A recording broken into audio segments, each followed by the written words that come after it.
بسم اللہ الرحمن الرحیم۔ سید سلیمان ندوی رحمہ اللہ حضرت تھانوی رحمہ اللہ کی خدمت میں حاضر ہوئے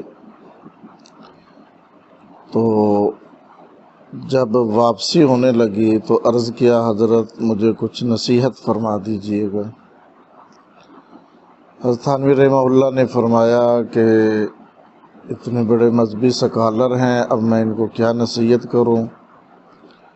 فرمایا میں اللہ کی طرف متوجہ ہوا، اللہ نے میرے دل میں یہ بات ڈالی تو میں نے ان کو کہہ دی کہ سید صاحب اپنے آپ کو مٹائیے گا۔ سید سلیمان ندوی رحمہ اللہ فرماتے ہیں حضرت کے اس جملے پر میں نے عمل کیا اور غور و فکر کیا، میں نے اپنے آپ کو مٹانا شروع کیا۔ اللہ تعالیٰ نے مجھے اس جملے سے اس قدر فائدہ پہنچایا کہ حضرت کی مجلس میں جانے سے پہلے میرے قلم کا رخ اور طرف کو چلتا تھا، اب جو ہے وہ رخ اور طرف کو بدل گیا۔ تو اس لیے نبی پاک صلی اللہ علیہ وسلم کا جو ارشاد ہے من تواضع للہ رفعہ اللہ، اس پہ عمل پیرا ہونے کی ضرورت ہے۔ اپنے آپ کو ہم مٹا دیں بڑوں کے سامنے۔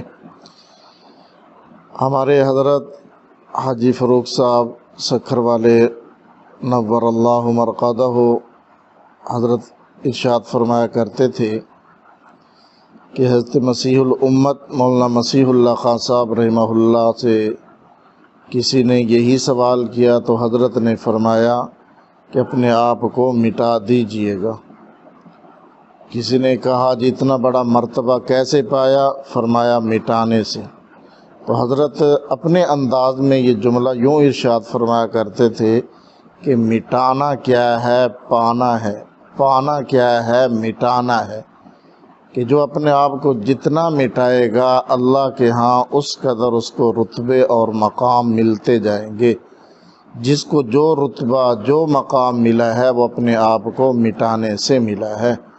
اس لیے ہمیں چاہیے کہ ہم بھی اپنی انا کو مٹا دیں، ہم بھی اپنے آپ کو مٹا دیں۔ جب اپنے آپ کو مٹا دیں گے، تواضع اختیار کریں گے، انشاءاللہ اللہ دنیا میں بھی بلندیاں عطا کرے گا اور آخرت کے اندر بھی۔ اللہ ہمیں سمجھنے کی، عمل کی توفیق نصیب فرمائے۔